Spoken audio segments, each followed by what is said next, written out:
Good morning, everyone, and welcome to Breaking Points. Krystal, I'm in for Sagar. Thanks for having me. Always. Happy New Year, Emily. Happy New Year. Got off to a terrible but eventful start to 2025. We had two violent incidents that the FBI is investigating. They're actually looking to see if there might be any link between the two. So far, indications are no, but we'll break all of that down for you, both in New Orleans and also in Las Vegas. Trump did weigh in publicly on New Year's Eve about the whole Elon Musk H-1B thing, firmly siding with Elon Musk and indicating that actually we need a lot more immigrants in the country. So a little bit different note that he's sounding now versus when he was on the campaign trail, and certainly when he was on the trail back in 2016 and 2020. We also have some drama in the Republican caucus. Mike Johnson faces a speaker vote tomorrow. And he can only, because the House Republican caucus has such a narrow majority, he can only lose one vote. He's already lost that vote. Thomas Massie has said he's not voting for Mike Johnson. So if anyone else defects, he won't be able to get a majority. We'll be in another negotiation a la Kevin McCarthy, Matt Gaetz, et cetera. So we'll see where all of that goes. They're also facing hitting the debt ceiling very, very shortly. We're going to take a look. Emily's going to help me understand this Blake Lively, Justin Baldoni thing. He's firing back both at Blake Lively and at the New York Times, suing the New York Times, claiming that their reporting was false and that they were cherry picking and actually altering communications that they used for their blockbuster report, alleging that he had harassed her and also that he had retaliated against her. So we'll break all of that down for you.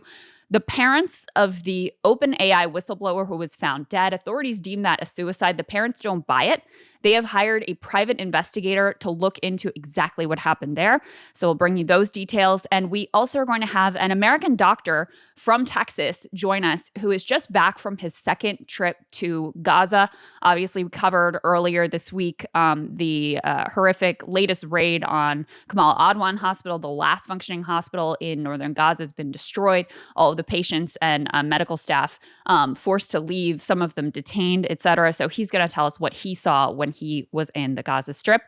Before we jump into the latest that we know out of New Orleans and this horrific terror attack that occurred on New Year's Day, if you guys could help us out, help bring in the new year, help us be able to provide the best coverage we can by becoming premium subscribers, you can go to breakingpoints.com. If you can't do that, that's fine. It also helps us out a lot to like and share our videos on YouTube. So with that, let's go ahead and jump into the news. Yes. Let's start in New Orleans, Krystal, where the death toll has now risen to 15 people from the horrific New Year's attack on Bourbon Street. Now, you've all in the audience likely heard the basics of what happened. Obviously, a car, we have some video of this we're going to show in just one moment, rammed into the packed crowd on Bourbon Street in New Orleans around 3 in the morning on New Year's Eve, but then really New Year's Day. People were still out in full force celebrating New Year's Eve. So it's clear that this attacker wanted to take out as many people as possible. Now, President Joe Biden, late yesterday, finally addressed the nation in some very, Krystal, I would say some very strange, there was nothing strange really about the script, but certainly about the delivery. So let me go ahead right now and roll this video of Joe Biden addressing the nation from Camp David, which is where he was for the holiday. I'm going to get this in full screen so you can actually see his face up close. Here's Joe Biden from Camp David last night. Our hearts are with the people of New Orleans after the despicable attack that occurred in the early morning hours.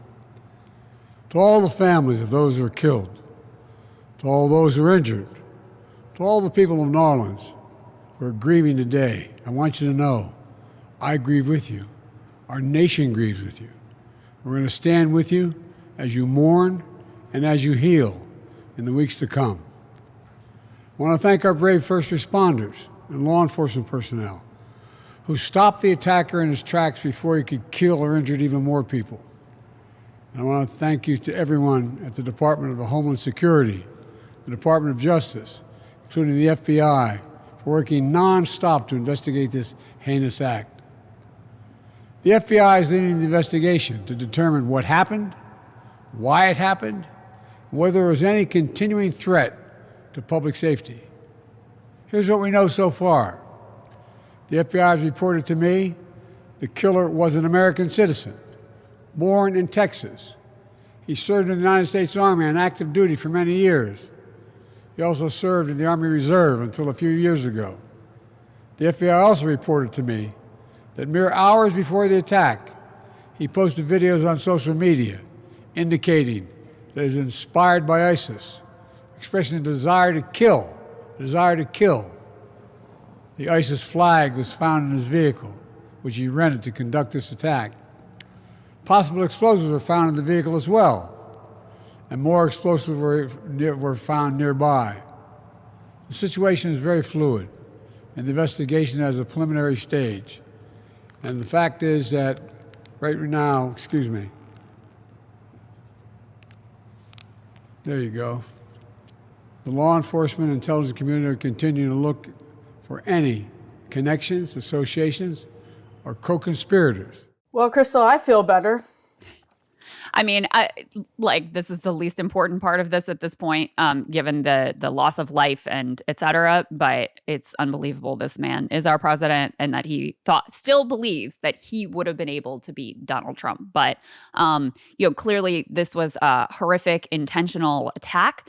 We are learning more about the suspect who was killed after, he fired at law enforcement and law enforcement fired back and shot and killed him. But, the ISIS piece, so an ISIS flag was found in his truck, and the president there indicates that according to law enforcement, he had posted some video sympathizing with ISIS. The more we learn about this dude, the more it looks less like an instance of some sort of Islamic radicalization and more like a dude who went through a divorce and lost his mind, because apparently he had first threatened his own family and was thinking of killing them, and then got this ISIS inspiration idea instead, and goes and murders a bunch of, innocent partygoers on celebrating the new year. So we can go ahead. Emily, I think you've got the TikTok video of this individual, born and raised in Texas, originally Christian, converted to Islam in the last number of years. According to his relatives and friends, had become sort of increasingly devout and increasingly withdrawn. He'd gone through 2 divorces and had a very troubled relationship, in particular with, I think, the second wife, it appears like. But this is a video of him. He was a professional. He worked at Deloitte, actually. And this is a video of him when he was going through a phase where he was trying to launch a real estate business. And this, in any case, is how he presented himself in the context of that business.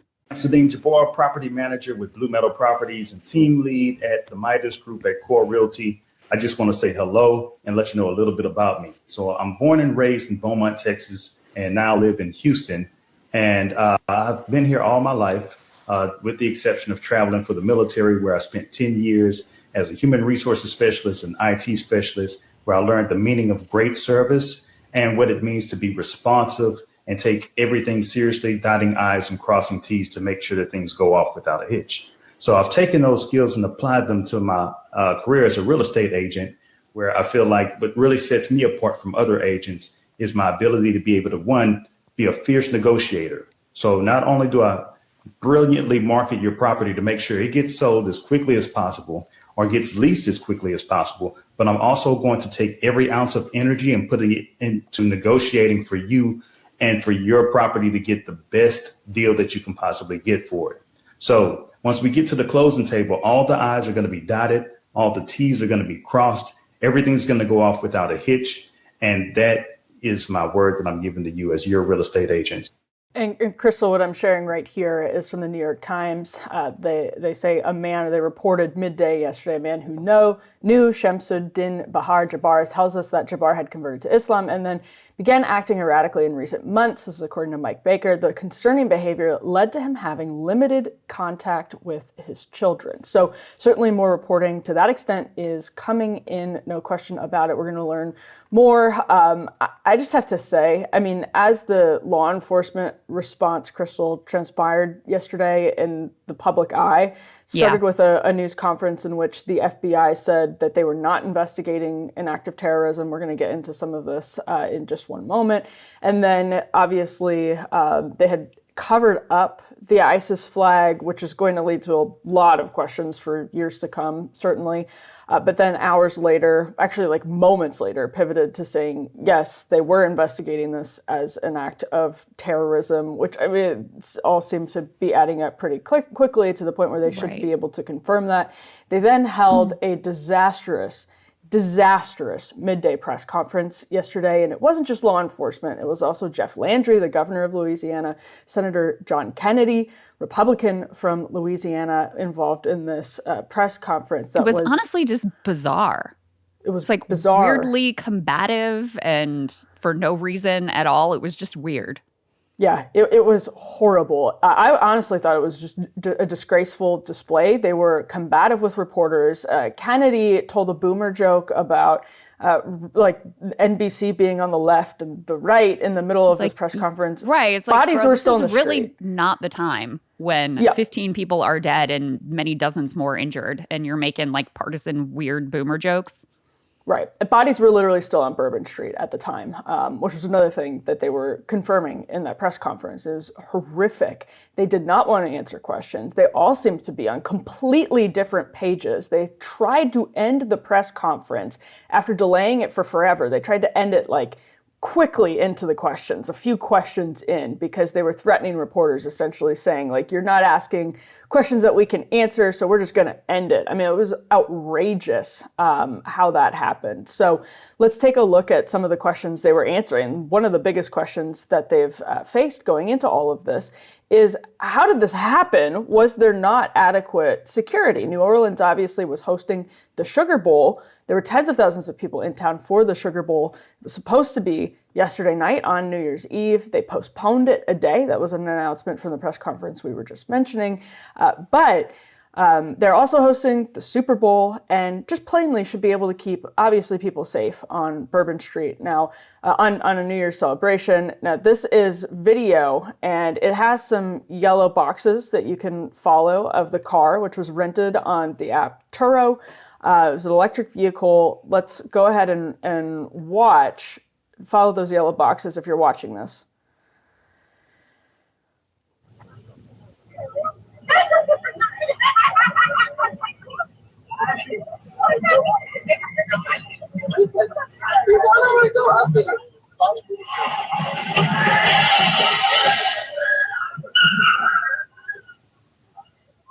Terrifying. So what we just saw there was the electric vehicle go around a squad car that we're now learning from authorities was there because they're working to get barricades, basically the types of barricades that you put up when you don't want traffic to come down a street and ram a street full of people. This is what they're saying as of right now. They were using squad cars instead, but obviously you can drive around a squad car. And if you can get onto the sidewalk, then you haven't fully barricaded the street, Krystal. Their answers to this have been utterly unsatisfying thus far. Yeah, and apparently all they had up were just the little like orange gate barricades that you can easily barrel through.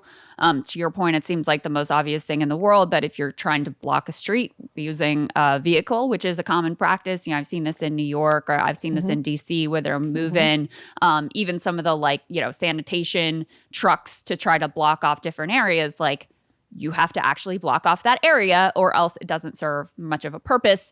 Also, the fact that he's able to just skirt right around it and there's not any, you know, immediate reaction. Now, I have seen video of local law enforcement, you know, immediately running into danger when they realized what was happening. And obviously they were able to neutralize the threat before it would cause even more loss of life. We should also mention in terms of the details here, and part of what created this confusion around whether or not he was acting alone, confusion which I don't think has been completely resolved, although at this point it appears that, the cat just showed up, that he was acting completely alone. But there was an IED in addition to the firearms that he had in the truck.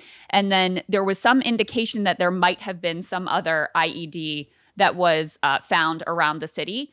So, you know, there are some questions that still remain, but that, you know, that's part of what's been confusing is initially they came out and said, oh, we're investigating these other individuals that we saw planting these devices around the city, and then had to come out and walk that. No, actually, it turns out they weren't involved. So there was a lot of questions about the law enforcement response here. And we actually have a video of someone who was there, an eyewitness, who said that he was concerned from the jump about the seeming lack of security of this area that is, obviously famous in terms of America. It's this cultural, historical destination known for its, revelry. Obviously, it's going to be a hotspot on New Year's Eve. And the fact that security was so lax in and of itself raises massive questions. Yeah, let's go ahead and take a look at that video, which is queued up right here. This is on CNN. We can go ahead and roll the clip. Last Mardi Gras, this happened to an extent, maybe not terrorism, but still people getting hit in mass population with vehicles. Those barricades were not up, period. They had the flimsy orange ones that you could just push over with your finger. We actually thought it was kind of odd because usually when you get to Bourbon Street, you can turn your back to Canal and not worry about anything. You can just walk the street, especially on New Year's, and there were still vehicles coming after 8 p.m. And then, I mean, the fact that they never raised them, that's how this guy was able to get down Bourbon Street so quickly and cause so much damage. Because there's other barricades past the Canal and Bourbon intersection. There's more like every 2-3 blocks. So what was 10 or 15 dead and 30 wounded could have only been maybe 5 and 15. I mean, who can say, but it definitely would have been minimalized because this truck cannot go around those barricades. Everything in New Orleans in the French Quarter has a balcony. All the balconies have poles, several steel posts, and there's no going around anything. If that barricade's up, that's a wrap. That's your end. So just to be clear, you're saying that they were just the flimsy orange barricades that weren't up, that Yes, they weren't the same barricades there as elsewhere. No, the metal ones were absolutely not engaged. Wow, and that struck you at the time, right? Because there was that 2017 incident with Mardi Gras where a drunk driver drove through. And so from what my understanding is, they increased security measures in that area because of what happened there. But what you're saying is that you didn't see the security that should have been there to protect the revelers. Yeah, we were walking right across it. Like as you walk down Bourbon, you cross like 5 of them. And then even when you turn off the side streets of Bourbon, there's more. Like the precautions are there and everything's implicated. You just have to use it. Now, just for a flavor of how the FBI's response changed over the course of the day, the Associated Press confirmed investigators have reviewed video of 3 men and a woman placing explosives in connection with the deadly car attack in New Orleans French Quarter. The FBI does not believe the driver acted alone. So now there are 3 other suspects. This is in the middle of the day yesterday.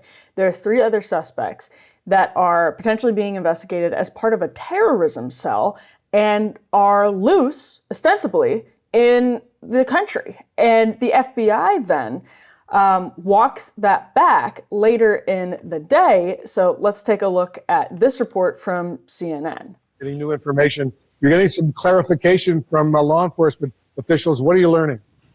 Yeah, well, for one of the things we have been focused on is the FBI certainly was looking at this surveillance video that at the time at least appeared to show that there were other people who may have been involved in placing devices in the French Quarter. Now we know that law enforcement now has determined that those people had nothing to do with this incident. At this point, it appears that those people seen on surveillance video did not have anything to do with placing devices in the French Quarter, that this suspect was solely responsible, certainly for the attack, at least as we know it at this point. Now, we should make clear that the FBI is still looking at possible associates. They're trying to see whether there's anybody who may have been involved in helping to create the devices, the IEDs, whether those people, anybody who might have been involved in helping to plan the attack.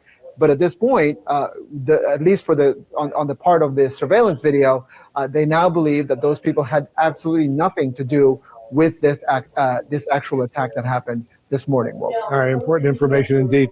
So, Krystal, it also appeared that reporters, like press, actually got to the suspect's house in Houston before the FBI. That's so Really? far. We have New York Post saying they were there before the FBI was there, before law enforcement was there. And just to go back briefly to the moment at the disastrous, insane press conference in the middle of the day yesterday, when John Kennedy made his like weird little joke, what he also did was basically box the FBI director out to get to the podium and make remarks. And the reason I think that's important is I can imagine if you're in Louisiana and your constituents are still lying on the ground on Bourbon Street, you are probably enormously frustrated with the FBI, who came out right away for some reason, said we weren't investigating it as terrorism, then flipped immediately on it. They later in the day would do the same thing. Like, there's a level of incompetence that he may have been reacting there. Now, we have no idea why he actually boxed out the FBI director, but it was a horrible day for the FBI yesterday. There's just absolutely no question about it. These things are incredibly difficult. Obviously, that's true. There's a fluid situation, thousands of people. There's lots of CCTV footage because it's Bourbon Street. There's lots of mobile phone video, obviously, because it was New Year's Eve. That said, how you get from alerting the country to 3 possible terrorists being on the loose because you're seeing them plant IEDs in CCTV footage, you're confirming that to the press, and then hours later saying, oh no, we don't think that they were planning IEDs. That was a stunning reversal after their other stunning reversal on the terrorism question. Absolutely. And the first thing that even just as an analyst covering these things, is that the initial stories often change. Initial perception of what happened often changes. You would think the FBI would be the ones to, be most well aware of that. So to be leaking to journalists like, oh, I think it's this larger ISIS terror cell, based on, a video that then they immediately go out and find, oh no, they were just, party goers, doing whatever they were doing. It's truly outrageous. And as I said before, I think there are still some questions remaining about whether or not he acted alone. But at least according to NBC News, they said the only indication that law enforcement had that he hadn't been the lone wolf here was that video. So if there is other evidence, they hadn't uncovered it as of yet, that there were other people who were involved in this. The indications, at least at this point, are that, he lost his mind for whatever reason, decided to do let me grab my ISIS flag and do some, horrific attack on innocent people, and perpetrated this, came up with this on his own, is what the indication is at this point. The other thing, and this will help us transition into the other violent event yesterday on New Year's Day. So there were a few things that surface level seemed to sort of connect this attack with the this Vegas attack. So you have someone who drove up in a Cybertruck. Tesla, of course, manufacturer owned by Elon Musk, manufacturer of the Cybertruck, outside of the Trump Hotel, and then detonates a bunch of explosives there, killing himself and injuring, I think, something like 7 people who were nearby. So both vehicles were electric, used in both attacks. Both attacks used vehicles, both rented from this same, it's like a peer-to-peer rental car agency where it's you can personally say, hey, my car is available for you to rent. That's what this app effectively was. And then the other thing is they both are apparently former military. Now, it doesn't appear thus far that there are actually any links. These seem to be coincidences, but in any case, that's being investigated at this point. The fact that there were weirdly some surface level similarities between these two disparate attacks.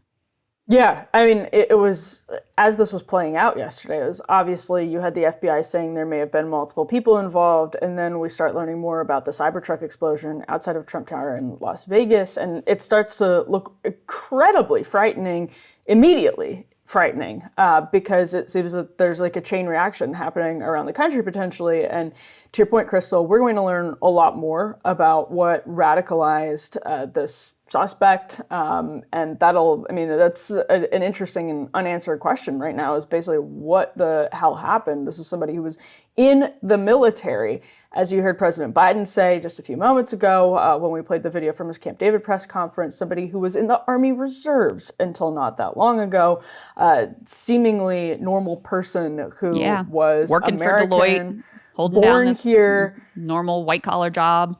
I believe the suspect's parents were also born here, not connected, unless there are other suspects that we learn of, but not connected to any type of immigration. That was another thing that was playing out yesterday. The car itself had gone through Eagle Pass, Texas, multiple times. That he had rented on Turo, the app, to your point. So there's so much more to the story that we still don't know. But I do know one thing: a lot of people are not at this moment feeling probably very confident in what the FBI says as things transpire. Now, some breaking news: the FBI is set to brief Congress on Thursday. So Congress is back in town. New Congress is in session. We're actually going to talk about how difficult that will be for Republicans in just a bit, because as they seek to turn the screws on the FBI and to get a new FBI director confirmed, in the Senate, at least, over on the House side, Mike Johnson has a one vote margin. So a lot to come later this week, and a lot of questions that remain unanswered. All right, so we've referred now a couple times to this other violent incident that occurred yesterday, which thankfully resulted in a much lower loss of life than that vehicle attack down in New Orleans. But yesterday, a Cybertruck pulled up outside of the Trump Hotel in Las Vegas, and then reportedly, after sitting there for 15 or 20 seconds, explodes. We have some video I can show you. So ultimately, the driver himself, who perpetrated what is being described as an intentional act, he's the only person who died in this attack. There were something like 7 people who were standing nearby who were also injured. But thankfully, again, lower loss of life here. But in any case, let's take a look at this stunning video of what occurred here.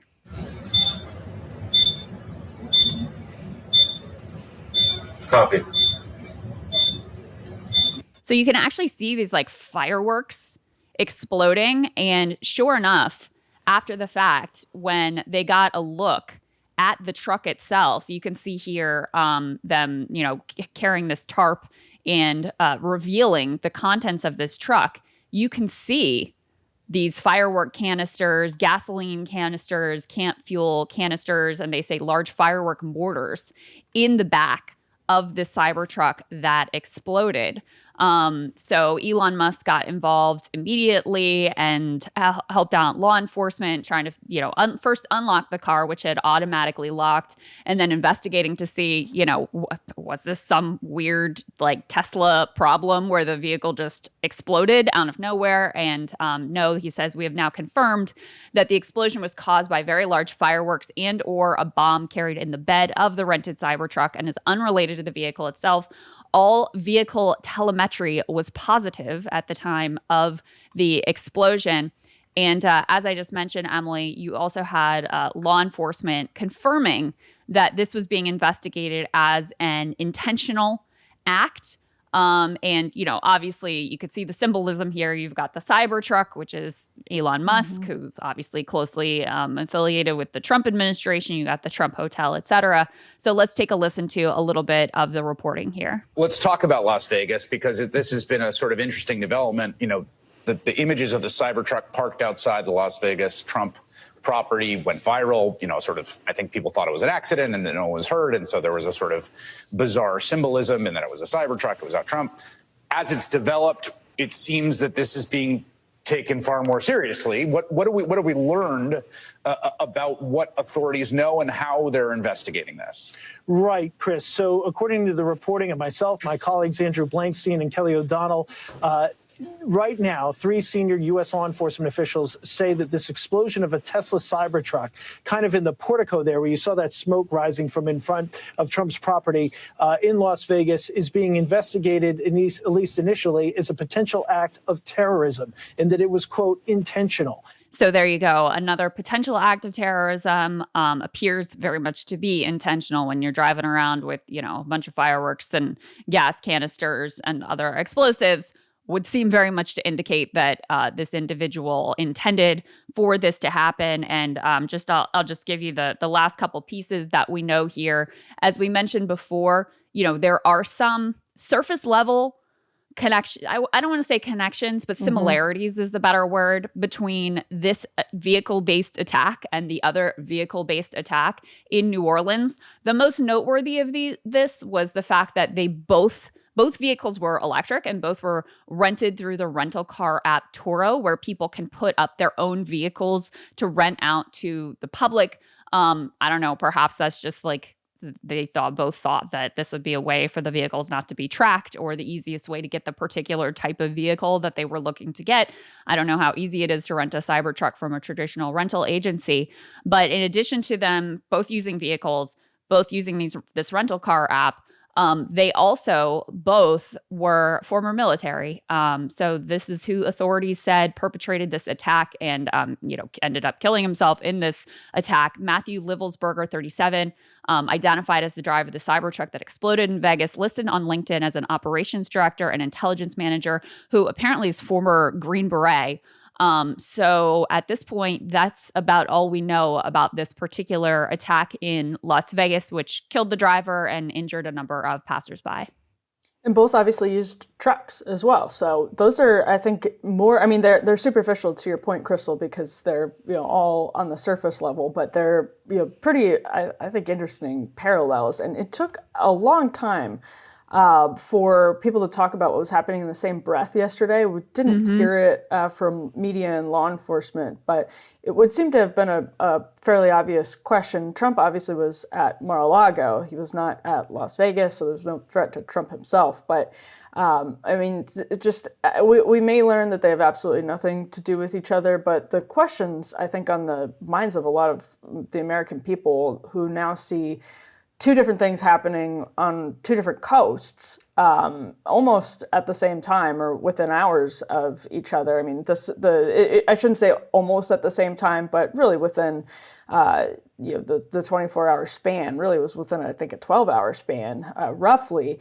That raises questions, and the answers so far have been, again, entirely unsatisfying.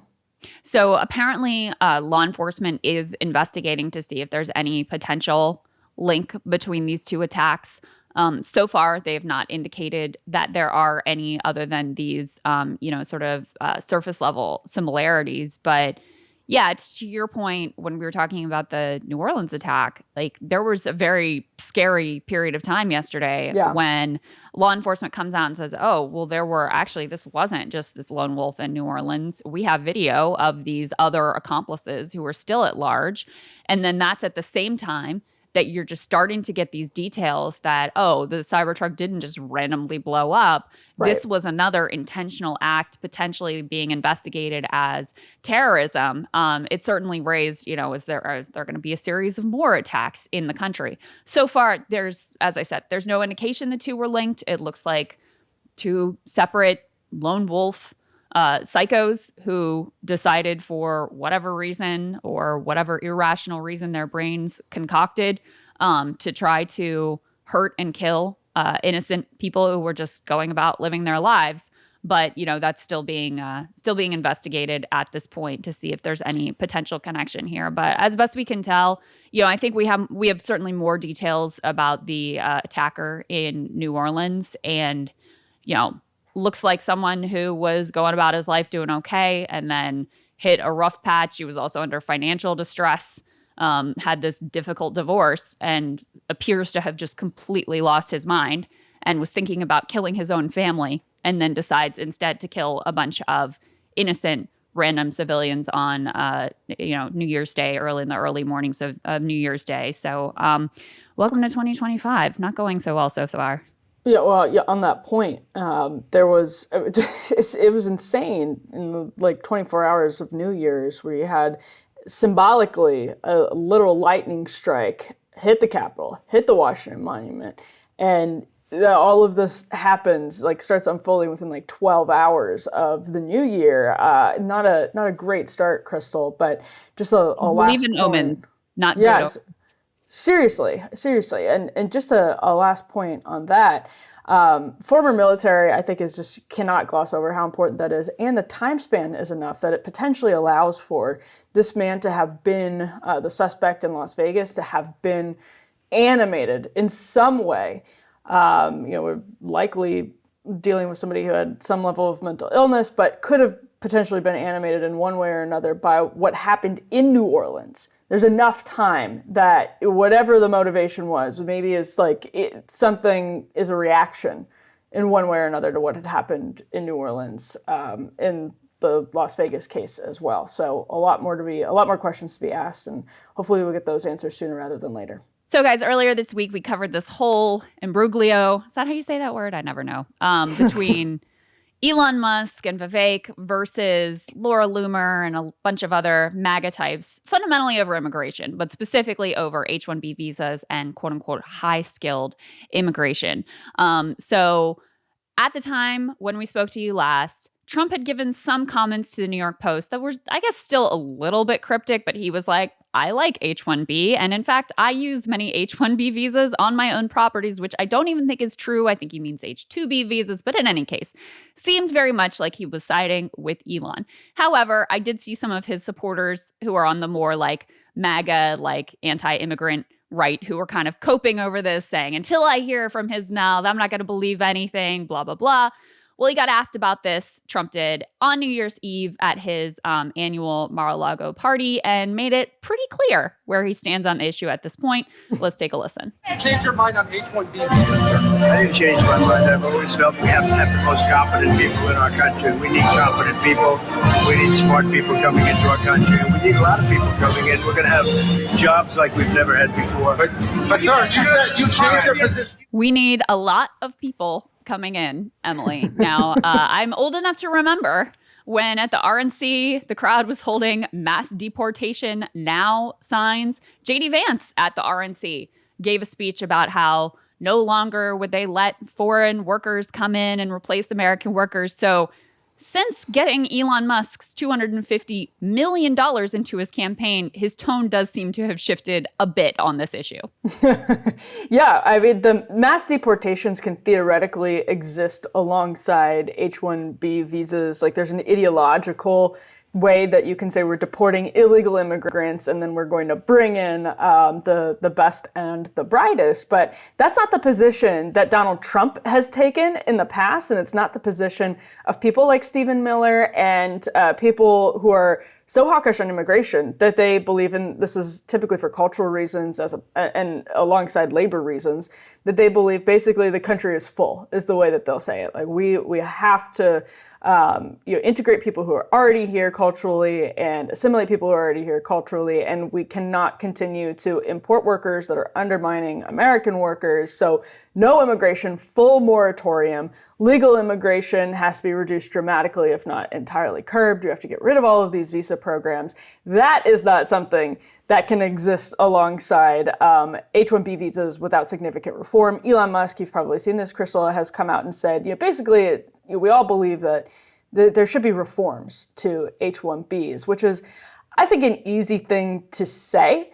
It's another question of what happens when people actually try to make those reforms and what they end up looking like and who weighs in to potentially stop them if they are a threat to the way Silicon Valley does business, which this is important to their bottom line because you can see just the reaction from people over the last couple of weeks, how important it is to their bottom line. So, this is a major issue for Silicon Valley. And you knew this back when Trump went on the All In podcast. And this is one of the things that he promised the tech bro crew, including, David Sachs and the rest of the gang there. This is like one of the things that he talked about and he promised. So for those of us who've been listening carefully, it wasn't a surprise that he had made this dramatic pivot from the way he had positioned himself back in 2020 and 2016. Just to clarify again, my position, I support more legal immigration, more pathways to citizenship, high-skilled and low-skilled. But the problem with this program, and effectively with all guest worker programs, is it does create this indentured servant class that is completely beholden to, whether their corporate boss wants them there. Their immigration status depends on pleasing their corporate boss. They frequently are underpaid. They're also used as a tool to bust unions, because if you've got this workforce there that is, can only stay in the country so long as they keep the boss pleased, then they may not want to do something as adversarial as start a union, et cetera, join a union, et cetera. And so, those programs are fundamentally exploitative, both for the workers themselves and also have a deleterious effect on the existing workforce. It's also worth really noting, something that people have been, pulling up and noting on Twitter. Tesla, among other tech companies, laid off thousands of American workers at the same time that they're claiming, because you have to, in order to, get one of these H-1B visas that you can use for your company, you have to claim there's no American worker who can fill this role. And so at the same time they're claiming, oh, we can't get anyone to fill these positions, you're laying off thousands of American workers. So for Elon Musk, it's very clear what's going on here, and for the rest of the tech oligarchs, it's very clear what's going on. They like having an exploitable, easily manipulated, lower paid workforce, and they consider that to be really important to them and their, capitalist bottom line. Just to show you, to give you a little visual representation of Elon's influence here, you can see him here, vibing with Lil X on his shoulders, who is absolutely adorable, partying with Trump at Mar-a-Lago. There's a New York Times report that he's just staying at the cottage at Mar-a-Lago. I saw someone on Twitter who was like, he's smart enough to realize Trump is very influenced by the last person he talked to, so he's just going to post up at Mar-a-Lago and always be the last person who talks to Donald Trump. But even beyond that, I think this deal was already made back when Elon basically rescued his campaign, and who knows if he would have won or not if Elon wasn't involved in his money, et cetera, et cetera. But certainly possible that $250 million plus organizing efforts on the ground was determinative, given how close a margin the race ends up ultimately being. Mm-hmm. Yeah, well, and that means there's a sort of debt of gratitude, so to speak, that you would imagine Donald Trump owes Elon Musk. And in this case, Krystal, there was some reporting several years ago, it was a big controversy at the time, that Disney had laid off American workers and actually had them training their replacements. Again, it was splashy at the time, but sort of faded from the headlines, as you can imagine. But what's important about that, in combination with something you just said, is that you have to say you can't hire Americans to do X, Y. Like, this is the most qualified person, blah, blah, blah, to get your H-1B. That's already a protective measure intended to be in the law. And so when you come in and say, I'm making reforms, this is going to be even more stringent.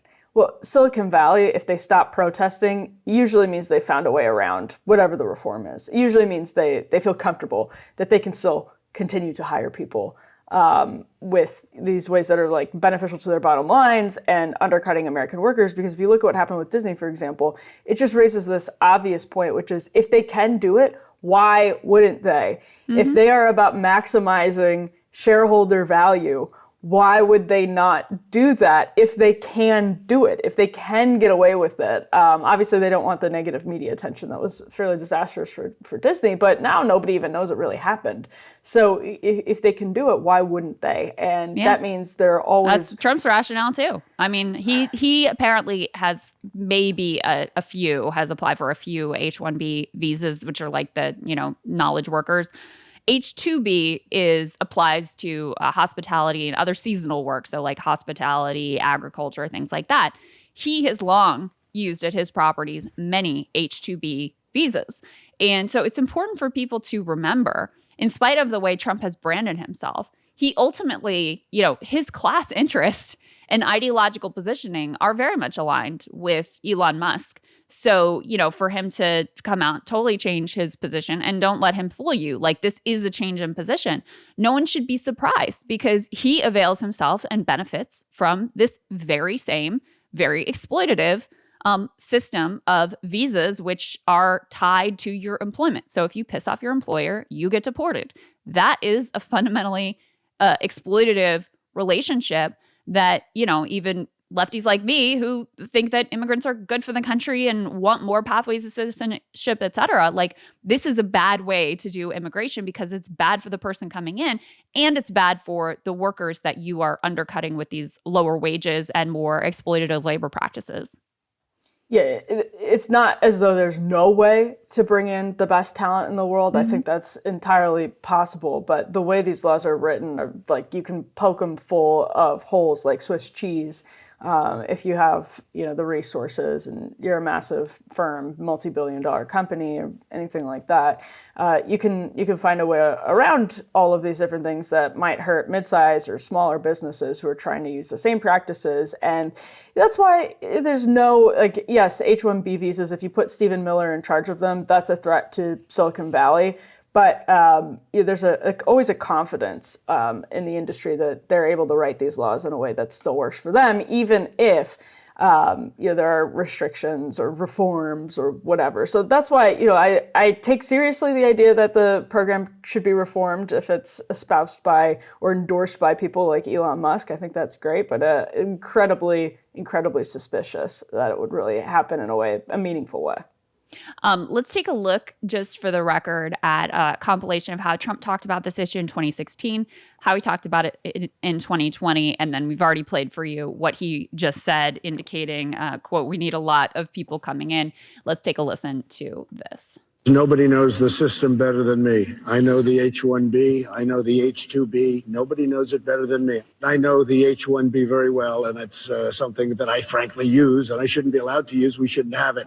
Very, very bad for workers. As we speak, we're finalizing H-1B regulations so that no American worker is replaced ever again.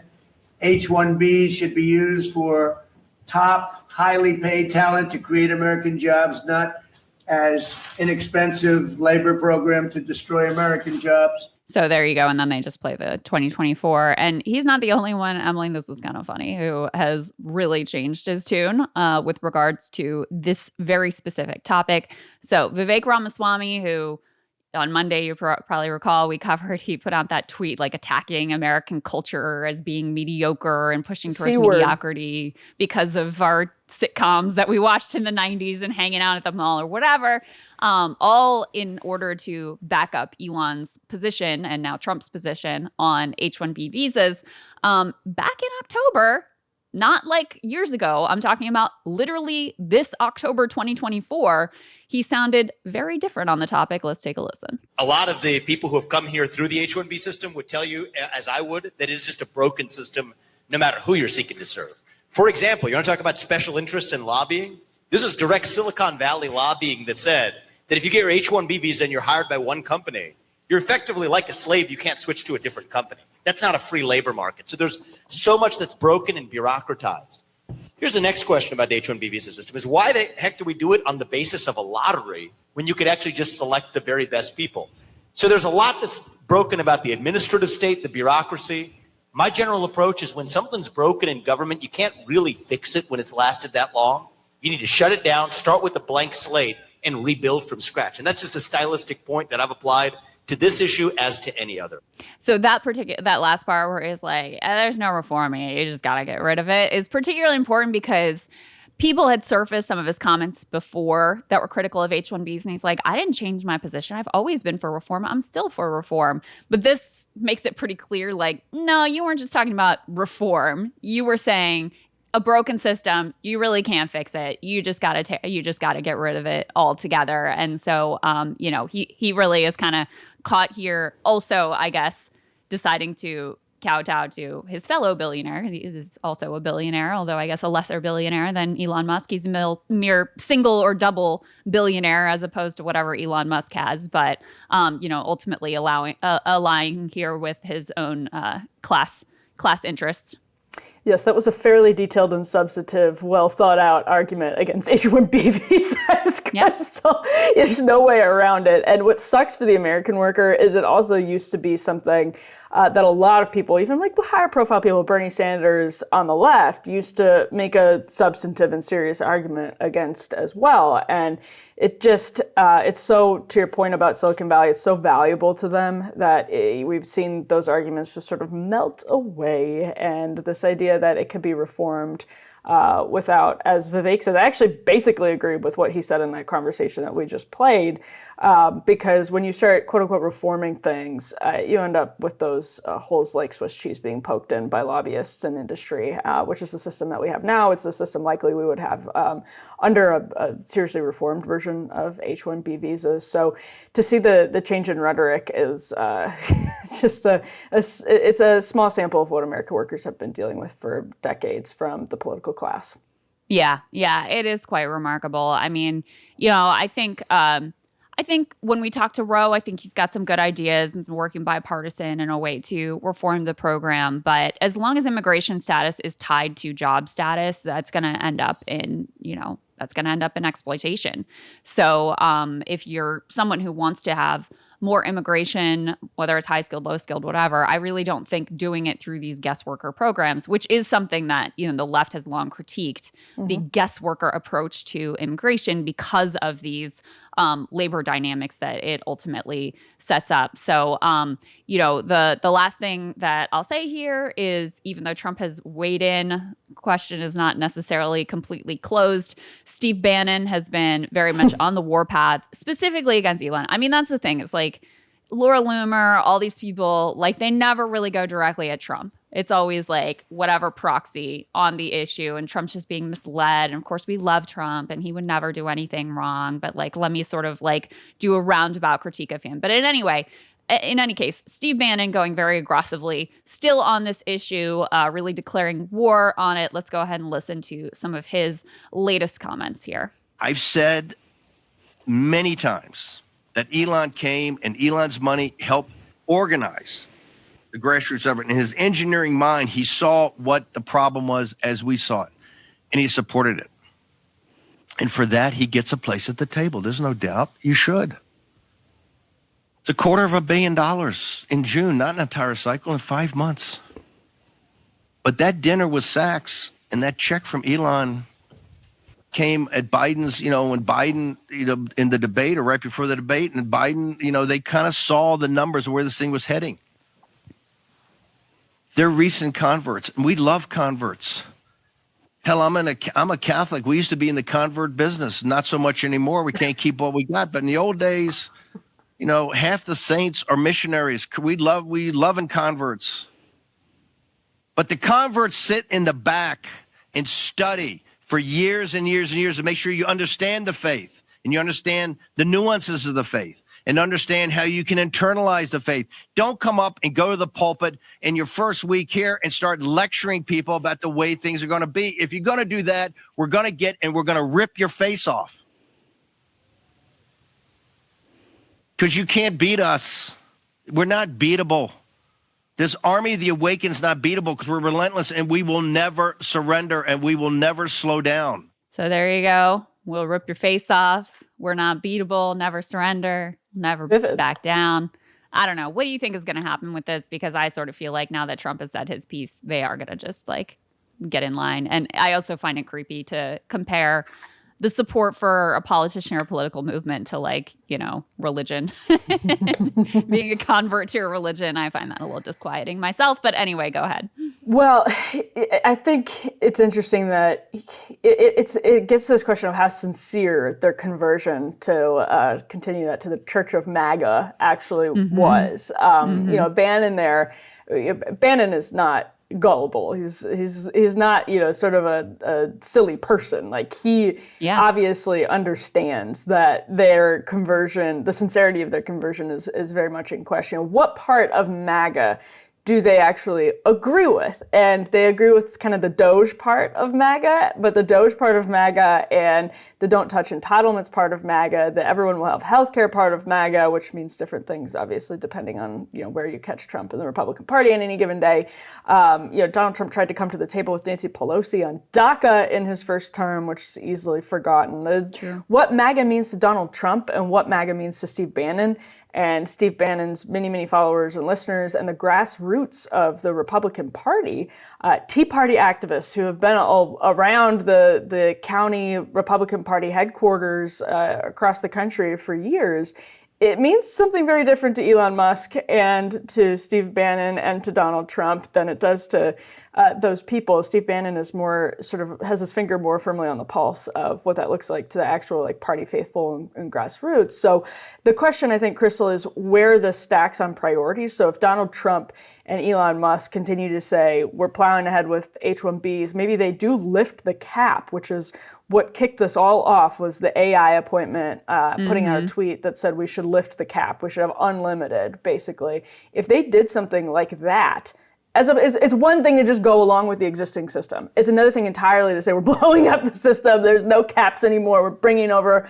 all of these people to compete with the American workforce. If they did that, Bannon's going to continue to absolutely raise hell, and Bannon's followers will continue to absolutely raise hell.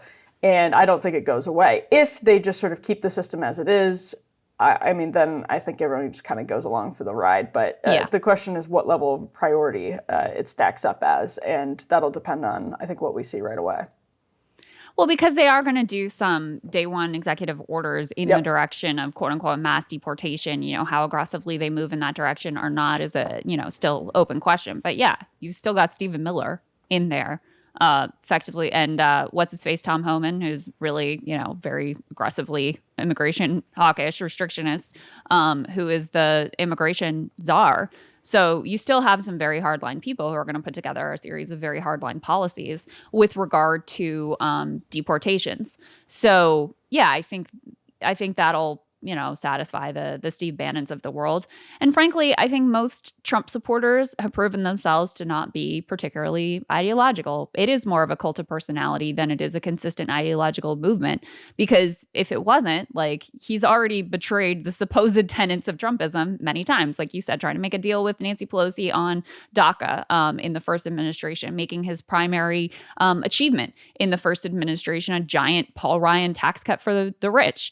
And there was never any revolt among the MAGA base over any of these things outside of like some minor complaints, minor bickering.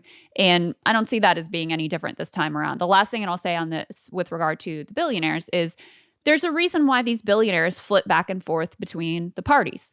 It's not because they're having some like based awakening. Yeah. It's because they're going wherever they think they can get the best deal for themselves. Where they think that their very consistent ideology of like enriching themselves and being able to, have the type of captive exploitable workforce that they want to have, they're going to go to whichever party they think is most primed to deliver those results for them, or whoever they think is most likely to win, whoever they think they can have the most influence with, et cetera.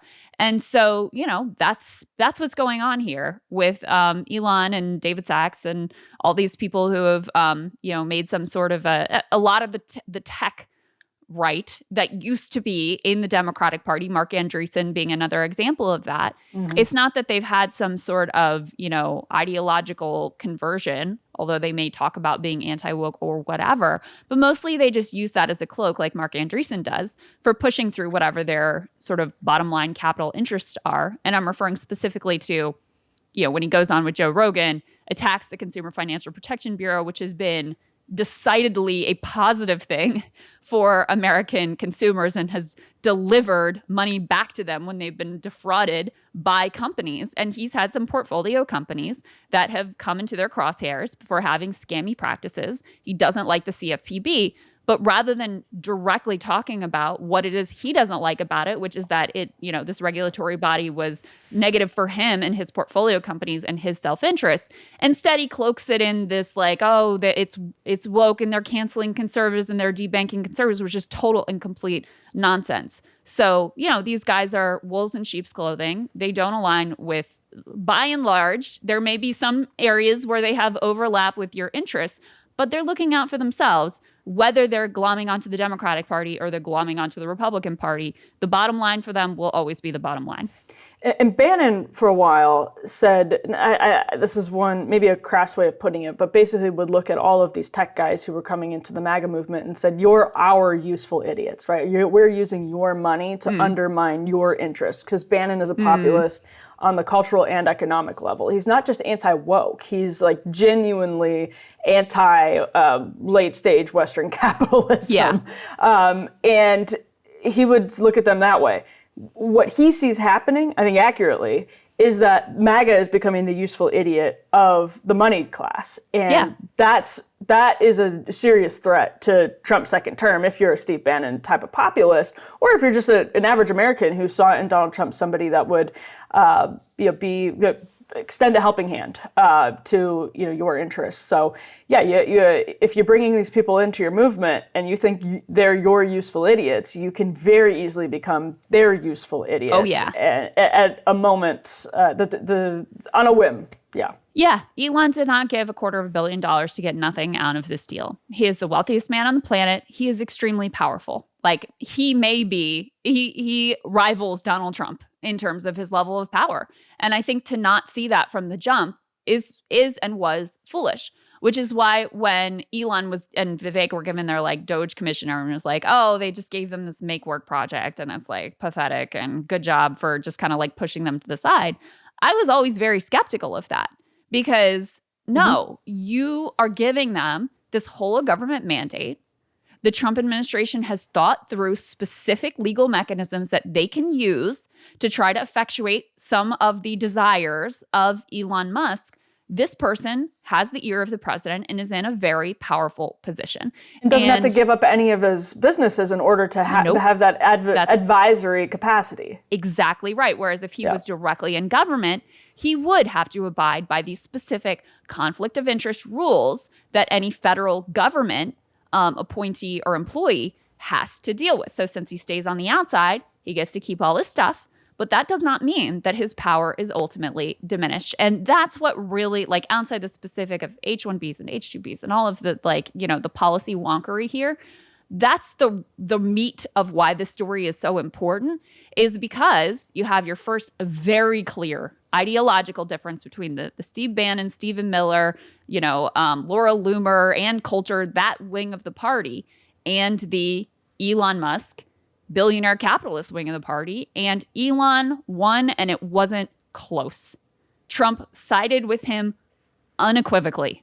So if there was any question about how this was going to go, I think we got a pretty clear answer this time around. And there's no sign of, there were all this like, oh, maybe Elon's going to overstep and Trump's not going to like it and blah, blah, blah. There's no sign of that. They seem to be getting along famously, fabulously. I'm not sure Trump really cares that much about what happens in this administration. He's staying out of jail. He doesn't have to run for re-election again. He can do what he wants to do. He doesn't have to care what MAGA thinks of him or Steve Bannon thinks of him ultimately, because he doesn't have to get reelected. And he rightly calculates that at the end of the day, they're all just going to probably go along with what he does anyway. So I think that's, it's a preview very much of things to come. Yeah, absolutely. It would have been interesting, actually, to see if Donald Trump had disagreed with Musk on H-1Bs, how Musk would have reacted to that. So he has a lot on the line. All right, let's go ahead and move on to this other Republican intra-party fight. Congress is returning to Washington, D.C. with an incredibly razor-thin margin for Republicans as they enter. I'll go ahead and share this first element. This is a story from Axios about basically what Mike Johnson has as he returns, which is a one-vote margin. So just a little bit of context here. Axios writes, House GOP hardliners' continued hesitance to coalesce around Johnson suggests that President-elect Trump's endorsement of the incumbent speaker has had little effect so far. Now, this is a quote from Ralph Norman to Axios. He says, a, quote, growing number of members want at minimum assurances from Johnson on meaningful cuts to spending before they vote to re-elect him. Now, I'm going to share a second story. This is Donald Trump backing Mike Johnson for House Speaker endorsement as Speaker. He said that on Monday on Truth Social. He referred to Mike Johnson enthusiastically, actually, as a, quote, good, hardworking, religious man. He will do the right thing, and we will continue to win. So said Donald Trump. Now, this is interesting because there is, as Axios reported, a movement among Freedom Caucus types or Freedom Caucus adjacent people like Thomas Massie, also Chip Roy, to block Mike Johnson from becoming Speaker again. They're absolutely infuriated by how the omnibus negotiations transpired in late December disgusted by it, said, we actually have the House of Representatives. You are the Speaker. You are a Republican. Donald Trump just won what they believe was a mandate, and you are still governing like the political class has, like you, Mike Johnson, stood up against before you were Speaker.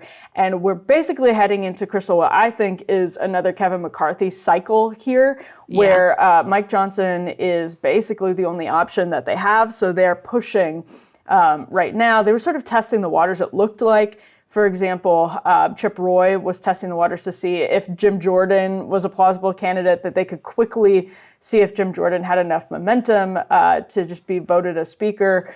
But what I think we're heading towards more likely is another series of concessions from Mike Johnson to people like Chip Roy. They got some significant concessions, significant enough that McCarthy was ousted last time around by his own concessions to Matt Gaetz. One of the things was something called a very parliamentary arcane thing called the motion to vacate, which was always around until Nancy Pelosi hilariously got rid of this, she added a threshold, and they got rid of that, which is how Matt Gaetz ultimately was able to oust Kevin McCarthy by bringing a vote on the Speaker to the floor. So, Mike Johnson might be in a position where he has to make some concessions that could ultimately be his undoing. But Republicans right now know in their conference that they don't really have anyone to rally around. That is a consensus point between the centrists and the Freedom Caucus people when you have such a thin, razor-thin majority as they head back to Washington, D.C. So Mike Johnson has already technically lost the votes. Thomas Massie says no. That's all he can afford to lose. It looks like Chip Roy is a no as of right now. But we'll see what happens. There's a lot going on behind the scenes with this. Yeah, he's got to get 218 unless people vote present. The math is a little bit confusing for this, but it's not enough to get a plurality. You have to get a majority of the members of Congress in the House, which is why he can only afford to lose one. So Thomas Massie is a definite no. If you're saying Chip Roy is also likely a no, then that's it. He doesn't have the votes.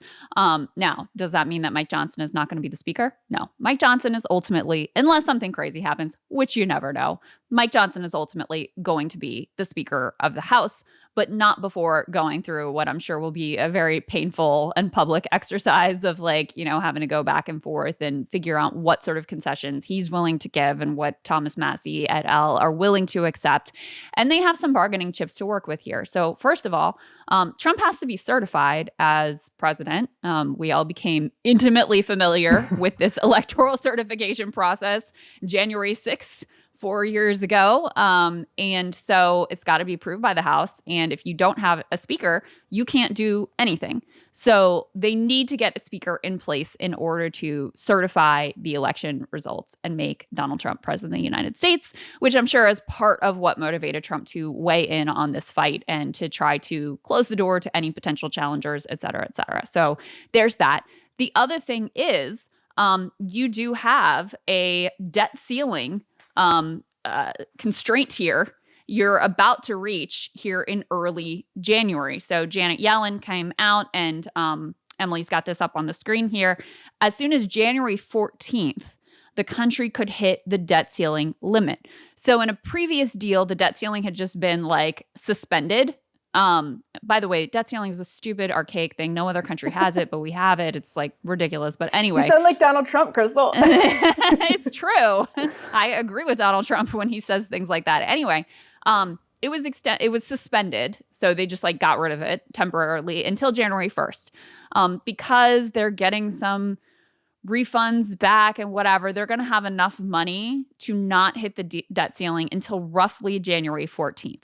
Even that is not a hard limit because then they can do what's called extraordinary measures, which means they move around the order of the payments, et cetera, to extend what period of time they have. However, it's kind of once you hit January 14th through the 23rd, somewhere in that range, then the clock is really ticking and you really actually have to deal with this. People like Thomas Massie, they'll go out, and Chip Roy, they'll say oftentimes they're just I'm not voting for a debt ceiling increase, period, end of story. We need to cut spending. That's their ideology. That's what they believe, and they're pretty consistent about it. So that's part of why they were so upset about the omnibus. Trump was upset about the omnibus because it didn't extend the debt ceiling, which creates immediate problems for him as his administration is coming in that he has to deal with. But in any case, that's one of the sort of like chips that they can play in terms of trying to extract whatever concessions they want ultimately out of Mike Johnson. Then you have to remember, like, it's not just the House that we're talking about here. Any sort of, spending cuts, et cetera, like that also has to go through the Senate, where as of right now, you also have to get a filibuster, proof 60 votes, which requires a collaboration of Democrats. So again, Mike Johnson's going to be speaker, but it just illustrates there's a lot of tricky issues that Republicans are going to have to be dealing with here in the coming days. This first speaker vote happens literally tomorrow, in the coming days and weeks as Trump takes office. Yeah, and to your point, Krystal, this is all, everything you just outlined, that's leverage. That was leverage that they understood they had with Kevin McCarthy, and it's leverage that they know for sure they have now. So some of this is them saying, I actually can't take a vote for you. Like, my constituents do not want me to vote for you. They don't want me to vote for this debt ceiling. Like, I can't do it. So you need to give me something so that I can tell them. You need to give me reason to make this okay. And so that's the leverage they have behind closed doors. And actually, out in the open right now, you're seeing some of this happen. What they can get from it is going to be fascinating, because Mike Johnson is almost the only option. But obviously, if you're shopping around Jim Jordan, you can say, I'm voting for Jim Jordan. There's nothing you can do about it. Democrats are definitely not going to help Mike Johnson this time around. I think Hakeem Jeffries has already said something to that extent. So good luck, Mike. Probably gonna have to give up a whole lot.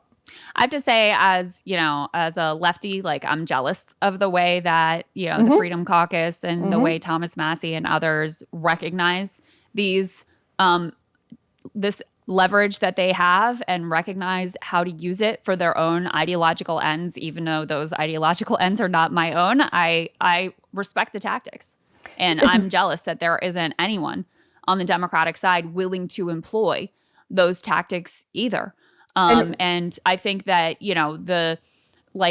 it's become very clear that the tactical posture of the squad and of Bernie to let me, play nice with the Democrats and let me see if that's the way that I can effectuate the most political change, like, that really defanged them and made them just another sort of rank and file Democratic establishment member. I'm still glad that they're there versus, another more corporate Democrat. They're more likely to vote well on the issues that I care about. But it has completely defanged them and completely undermined the places where they could have wielded power. And there are a lot of places, because, in the Senate, but in particular in the House, when the Democrats have the majority, is also a very slim majority. And so they could have employed some of these tactics to further left populist ideological interests, and at every opportunity, effectively, I don't want to say at every, that they never used any leverage whatsoever. That would be, a misstatement. But, they never were willing to go to the mat the way that the Freedom Caucus is. They never were willing to really just aggressively be adversarial towards leadership the way that the Freedom Caucus is. And, the most important case in point of this is AOC. She wanted to be ranking member on oversight. It would have been a good position for her, because it requires someone who can, communicate and be like bombastic, whatever. Like, she would do well in that role. And Nancy Pelosi actively, even after AOC did so much for the party and was a good girl and fell in line and did all the things they wanted her to do and advocated for Kamala and backed Biden and all that stuff, even after all of that, and she reportedly promised, I won't even back primary challengers to incumbent Democrats, they still, behind the scenes, Nancy Pelosi pushes forward her chosen candidate, Jerry Connolly, and blocks AOC from that position. So it was a failed tactical decision, and I am envious of the Republicans' willingness to play hardball in these negotiations. Yeah, I mean, Ryan and I pushed Greg Casar, the incoming chairman of the Congressional Progressive Caucus, on exactly this. So if people want to see that sort of back and forth, go check out Counterpoints Friday from about a month ago, because I've always had the exact same question. And this gets to what I think might happen over the course of the next couple of weeks with the Republican conference, because fundamentally, the post-Tea Party, this is very much came out of the Tea Party. The post-Tea Party attitude of people like Chip Roy was bolstered by certain populist Republicans who came from the Tea Party wave themselves saying, oh, I know my constituents are behind me. And not only are they behind me, they don't want me to go in here and make bad deals with you. They want me to make either no deals or good deals. And that's why we may see people like Chip Roy, like it's actually possible that they don't go along to get along with Donald Trump. We saw Donald Trump actually attacking Chip Roy a couple of weeks ago when the omnibus was on the table and Chip Roy was threatening that. They know fundamentally that their constituents are behind them when they block deals with the political establishment. So it gives them confidence. And the squad should operate like that as well, as sort of the post-populist iteration of left populism in Congress. I shouldn't say post-populist, but the populist wave iteration in Congress. They should know that that's where their constituents are too. Yeah. And just finally, that means that, if your constituents are fully behind Donald Trump, they're going to want to see you go along with Trump. And that's the question that the Chip Roys of the world have to ask themselves in the next couple of weeks. Yep, it'll be interesting. Well, Krystal, the saga of It Ends With Us, starring Blake Lively and Justin Baldoni, has officially crossed the threshold from a story of celebrity intrigue to one of greater import. I think it's really becoming a story about the media. And to be fair, we always could see a little bit of the internal Hollywood PR machinations creeping into public view over the course of the last several months since the movie came out, and they famously did not promote the movie together. But it has since, just in the last even 48 hours, become a sort of post-Me Too story about how the media is handling allegations of sexual misconduct. Essentially, it's becoming a fascinating story, but I think a really important one. One of the reasons that I love following celebrity gossip so closely, Krystal, is because it's a low stakes public relations game. And you see how journalists, and in this case, we're talking about the New York Times. We're not talking about TMZ. We're not talking about Pop Sugar or whatever else. We're talking about the New York Times, how easily they can be manipulated by powerful people in the public relations game. So right now it's sort of a question of who's a jerk, Justin Baldoni or Blake Lively, and maybe the answer to that question is both of them. But just yesterday, Variety published a story that I'm going to share on the screen right now because this is a hugely significant story in that it is quite a rebuttal to a New York Times story that really took Blake Lively's side. So this is the headline from Variety. Justin Baldoni files $250 million lawsuit against New York Times over Blake Lively's story, saying it relied on her, quote, self-serving narrative. Now, again, Krystal, I don't think we needed Justin Baldoni to file this suit to realize that it was relying on Blake Lively's narrative. Let me share the New York Times story right now. You can see, we can bury anyone inside a Hollywood smear machine. That had the byline, or you may recognize that byline, viewers and listeners may recognize this byline, Megan Twohey, who was one of the famous New York Times Me Too reporters, very celebrated for Me Too reporting in the initial wave of the Me Too movement. And I don't know about you, Krystal, but as I was reading through the original New York Times story, it seemed to me, just as a casual reader who hadn't looked at any of these documents, that there was a huge context gap, that a lot of the producers' texts that were being published, so the one that's in the headline, it says, quote, we can bury anyone. We were missing a lot of other parts of those conversations. So the New York Times is making it look as though Justin Baldoni had realized that Blake Lively was not happy with him and was going to run her own kind of campaign against him. Obviously, millions and millions of dollars are on the line anytime you're promoting this. It's like a big product, essentially. And so it means a lot to bottom lines for these big companies. And they treat it really seriously. And that's where celebrity gossip becomes a product in and of itself as well. So. Right. Yeah, and these allegations are that Baldoni was walking in on Blake Lively while she was breastfeeding, allegations that he bit her lip during a kissing scene, basically that he acted like a jerk. Nothing here, I think, constitutes like assault, obviously, but he was also sort of walking around clothing himself as in the sort of like moral garb of male feminism.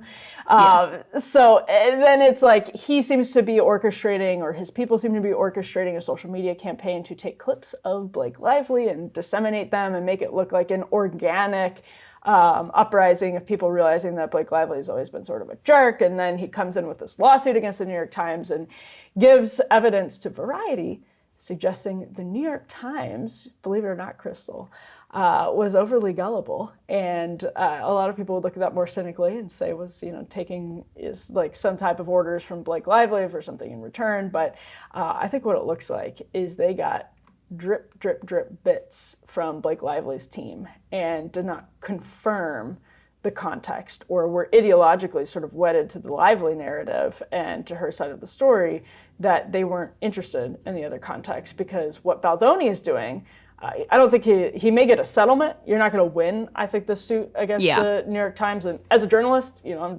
don't think he should win the suit against the New York Times, because they're free to publish whatever nonsense they want to, and we're free to say that it's nonsense. But it looks like some of these things, at least from a journalistic standpoint, would have been served by context, better context. And so the question now becomes whether the New York Times had that context. So Krystal, what do you make of what we learned yesterday? Yeah, so just to back up for people who are like me and we're not really following the story outside of my 16-year-old being like, oh my God, Mom, what do you think about this? I'm like, what do I think about it? I don't even know about it. Who's Blake Lively? There was a lot of TikTok. That's where I had to start with, is like, who is Blake Lively and who is Justin Baldoni? That was where I had to start with all of this. But effectively, they're co-stars on this movie. It Ends With Us. Yeah. Okay. Movie. And the movie, one of the central themes also is around domestic violence. So that's how Justin Baldoni comes to like cloak himself in this, like, I'm an ally and I'm against toxic masculinity. And he's doing a podcast with Liz Plank, who's noted feminist, etc. So he adopts this whole mantle. And during the promotion for this film, neither one of them, they won't appear together. And also, the entertainment media picks up on the fact that a bunch of cast members have unfollowed him. So there seems to be some rift between him and everyone else. So then, according to, some of the texts that have been released, he starts to panic of like, obviously, she's not happy. They're not happy with us. Like, they could really smear us in the press. What can we do to get ahead of that?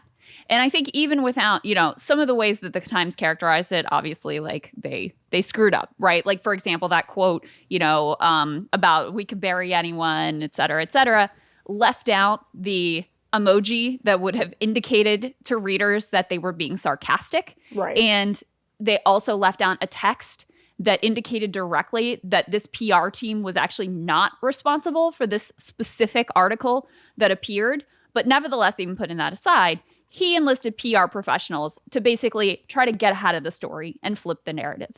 So at some point, there seems to be this online organic, like, we don't like Blake Lively and she's kind of a bitch and she was a bitch in this interview, and why is she just out there promoting her like alcohol company when, alcohol can be linked to domestic violence and she doesn't talk about domestic violence at all. There seemed to be this organic anti-Blake Lively narrative that took hold in the public.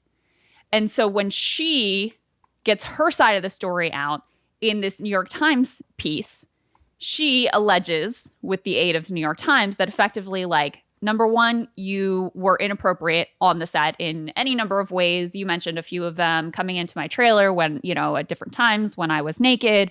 There were some allegations of like body shaming. She just had a baby.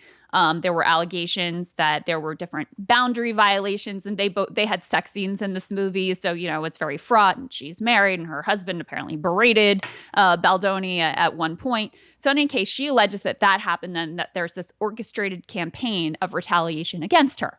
Okay. So and now, Krystal, I'm just going to put up on the screen here, you can see from Variety as an example, one of the juiciest tidbits from the New York Times story was this allegation that Baldoni had basically stormed in on Blake Lively while she was breastfeeding on the set of the movie. And versus the Variety story that I know you were just about to get to, which says, well, the context there, they have text messages of Blake Lively saying, I'm just pumping in my trailer if you want to work out our lines. And Baldoni saying, copy, eating with crew, and we'll head that way. So effectively, from these texts, it's like, oh, she was like, come on over. I'm just here, like, pumping, meaning breast milk, in my trailer. If you want to work out our lines, like, come on over. And or then at the very least, that context should have been in the New York Times story. Right. So maybe he still barged in or whatever. And maybe there are more text messages saying knock before you come in or whatever. But it sounds like that should have been in the New York Times story. Right. And then another instance where there was missing context was they say in the New York Times story that she alleges he showed her a naked video of his wife, which that's like, what are you doing there? And it turns out, not that I still wouldn't be really cool with this, but it turns out the naked video was of her during a home birth. So like the least sexual connotation or context for a nude video that you could possibly get, that also left out of the New York Times piece. So, he had his little PR campaign, which was successful in sort of turning the public against her. Then she fires back with this New York Times story that the New York Times was far too credulous about at best, at worst, like actively hid and manipulated some of the things that would be more favorable towards him. And now he's firing back with this lawsuit, which also you have to assume, right, it's his lawsuit. This article is based on his side of the story, is also likely cherry picking and leaving out some of the less flattering details for him as well. So some of the core themes here are, number one, he went out and draped himself in very intentionally, like that was part of the PR campaign, drapes himself very intentionally in this, I'm an ally of women. I'm I'm against toxic masculinity. I'm going to speak out against it. You should never harm women, blah, blah, blah. He's doing this as part of a PR campaign to undermine this very specific woman. So you've got that aspect. Mm-hmm. Then you have her basically engaging in some of the same behavior in the media, credulously picking it up. So you have that aspect. And then, of course, you just have, the whole specter of the way these two individuals, who are human beings, yes, but also brands with a whole circle of people invested in their brands who are waging PR wars against each other. And, the public is being manipulated in any number of ways. And I think that part is very real. And also to go and even layer deeper, and we're about to talk about OpenAI and some of these AI stuff, one of the possibilities here is even that chatbots were potentially wielded in this war between Justin Baldoni and Blake Lively. And it does just make you this is kind of, it's not that consequential of a story, ultimately, what happened on the set between these two individuals. But it does also make you question, how much of what we're being fed by the media, fed on social media, these, interactions that appear to be real and appear to be organic, how much of this is already just fake, already just, astroturfed, already just completely concocted by somebody for some reason to manipulate you and your perception of reality. And to me, that's the most kind of dystopian angle of this, is that we really don't know how much of what we're already consuming on the web and in media is real and how much is just literally generated falsely out of whole cloth. That's why this is damning for the New York Times, because if there's something that should stand between smear campaigns, information operations, and the public, it's the free press. And for the New York Times, they're defending it and saying, but they didn't defend any specifics, to be clear, but they said, we stand by our reporting. But this is a celebrated Me Too reporter at the New York Times who seems to have been, at the very least, taken for a ride by the extremely powerful public relations team of Blake Lively that, I guarantee you, weaponized the reporter's Me Too connections and feminist bona fides against them and for the benefit of the Blake Lively smear campaign. And we started this just by talking about how entertainment media is often just a lower stakes example of what happens in political media. Yeah. So if you imagine, remember, a lot of people probably do, you were talking about your daughter, these clips of Blake Lively going viral around the premiere of It Ends With Us. Their allegation is that Baldoni his team, whether or not he knew about it is a different question, but his team astroturfed this viral momentum against Blake Lively by sort of creating accounts or feeding accounts these old videos. And we actually have one right here that we'll go ahead and roll for everyone just for a taste, because a lot of people probably remember seeing this stuff go viral at the time, but here we go. This is an interaction that Blake Lively had. Congrats on your little bump. What about Okay, so that was just like a short clip, but it was being used to say like, oh, look at Blake Lively gets congratulated by a reporter on her baby bump, and then turns it back around on the reporter like, and is basically like, you're fat. Yeah, it seemed Krystal like not a very kind thing to do. And yeah, well, but then here's where things get even more again complicated. That particular, I guess she's like an entertainment reporter, YouTuber, whatever. Her last name, I think she's Norwegian. Her last name is like Fla. There's also a question about what her incentives were in resurfacing this interview, because she resurfaced this and did this whole like the interview that made me want to quit my job, blah, blah, blah. Right. And she also had been very much pro Johnny Depp in the Johnny Depp Amber Heard trial and that whole drama. And lo and behold, Baldoni and Depp repped by the same PR agents. Yep. So now she denies that. She says she did this organically, blah, blah, blah. But, there's a question there too of whether or not she had some incentives. And maybe those incentives were just like, oh, I've built this particular audience, and here's a way that I can, get in on a similar storyline that may have a similar hook, etc. But this is also a potentially motivated actor in this whole thing as well. Yep. So yeah, these things that can seem like they just sort of like organically popped out of the ether and there's some public reaction against it. It's like, well, did that really happen? Or did you really have like an army of bots and some highly motivated influencers and credulous journalists to push a particular view of the world that may or may not be accurate? So on that exact point, we were going to talk about this story before the Variety exclusive on Baldoni's lawsuit dropped. Because the New York Times piece was so conspicuously fed by Lively's team. And that doesn't mean that Lively is wrong and that Justin Baldoni is a jerk or a saint. It doesn't mean any of that. What it means is that you could see in the sort of anatomy of the New York Times piece that it was coordinated by a public relations team on behalf of Blake Lively because it was so conspicuously missing context. And again, that's fine if you are a feminist Me Too reporter who wants to stand with Blake Lively and that's just your opinion. You've reviewed the text messages the team sent, you've asked the questions you feel are relevant, whatever, fine, go ahead and do it. But don't do it and act like this is the objective or the most neutral version of the story if you're leaving out context or not asking questions that would help you ascertain that context that is being conspicuously hidden from you by Lively's team. And again, to Krystal's point, these are multi-billion-dollar businesses.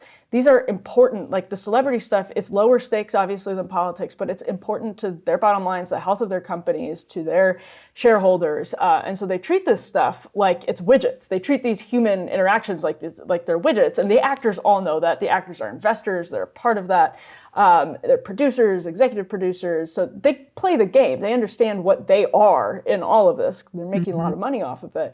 But now put this to politics, and it's maddening to see stories like this about any given topic. Like Krystal, from your perspective, the New York Times coverage of Gaza, or from my perspective, the New York Times coverage of any immigration story, or something dumb that Trump said. Like you can just see, the fingerprints. The cheap fake stories were a great example ahead of the debate about how the Republican Party was circulating these cheap fake videos. You could see in the New York Times coverage at the time the fingerprints of the Biden White House and the DNC on those stories. And you have that perspective when you're in media and you do this for your job. But this is the best example. If you're a member of the public and you want to like see how the media can manipulate truth and information, read both of these stories and it'll be really eye-opening. Yeah. And the thing is, like, okay, so even if you took out, or even if you included the context that the Baldoni people say was missing of like, well, she was being sarcastic here. And they actually said one text earlier that like they weren't responsible for this story, but they kind of wish they were, you know, like even if you added all that context, it still doesn't look good for him. It's still a story. Yeah. It still very much paints a picture of he was worried that she was going to say some bad things about him. So he cloaks himself in this whole, I'm the women's ally and I'm against toxic. He cloaks himself in all of this, runs around talking about, you know, pretending like he really cares about domestic violence. And meanwhile is launching this PR campaign of retaliation against her. Like, even if you add the context, that is all very clear. It's just they wanted it to be a less nuanced and more clear-cut indictment of him. They wanted the quote about "we can bury anyone" to stand on its own without having the, you know, the supporting context, et cetera, et cetera.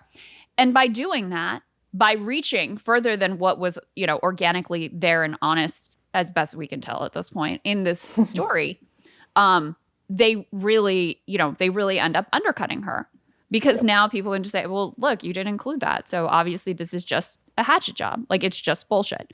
Where I don't think it is all just bullshit. Like, I think the basic contours of she was unhappy with him. He wanted to get ahead of it. He launched this PR campaign of retaliation again. Like, I think that is all true. I don't think that's really deniable at this point. But because they wanted to go that extra mile and really paint him in this sort of like one-dimensional villainous way, they end up overreaching and undercutting their entire story. So, but not that I think they'll learn any lessons from this. They won't, but anyway. No, but big question to come is what the New York Times saw. And if this suit proceeds, we will learn a lot more. Oh, yeah. And the discovery process could be interesting. Yes, and sadly, the winner from all of this might be Harvey Weinstein, who is able to then say, you know, as egregious as what he clearly did was, that, you know, this is the same thing to your point, Krystal. Like, some of these stories can be real and newsy, and then because the media does such a bad job with them, they end up undercutting actual victims. True. Yeah, so that there's much more to come from this, to be sure, and it's more than celebrity gossip at this point. So Sagar and I brought you recently the news that a whistleblower who had previously worked at OpenAI, who had raised concerns about the way that they may be potentially violating patent and trademark agreements, that whistleblower had been found dead.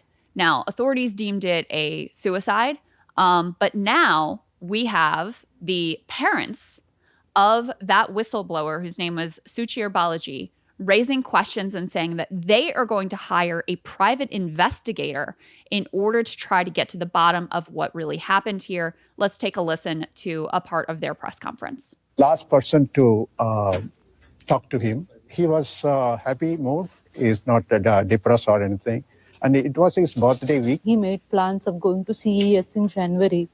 That was the last phone conversation he had with anyone. He went into his apartment, he never came out. There was no suicide note left.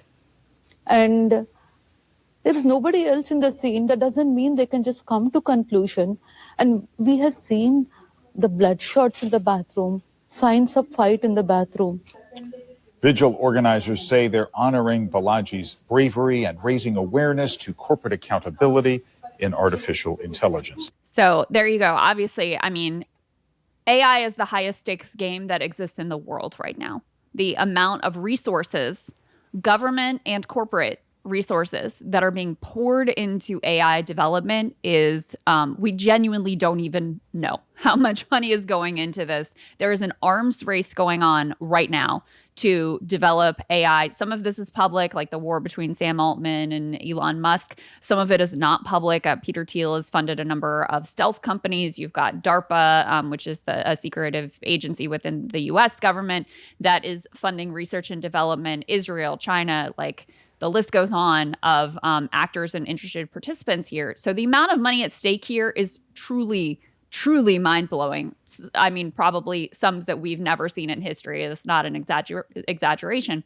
Just to give you a sense of some of what he was sounding the alarm over, and in particular, we were talking about the New York Times, in particular was featured in a New York Times story raising concerns about what he had seen when he was at OpenAI. He elaborated on that interview in this post. He said, I recently participated in a New York Times story about fair use and generative AI and why I'm skeptical that fair use would be a plausible defense for a lot of generative AI products. I also wrote a blog post about the nitty-gritty details of fair use and why I believe this.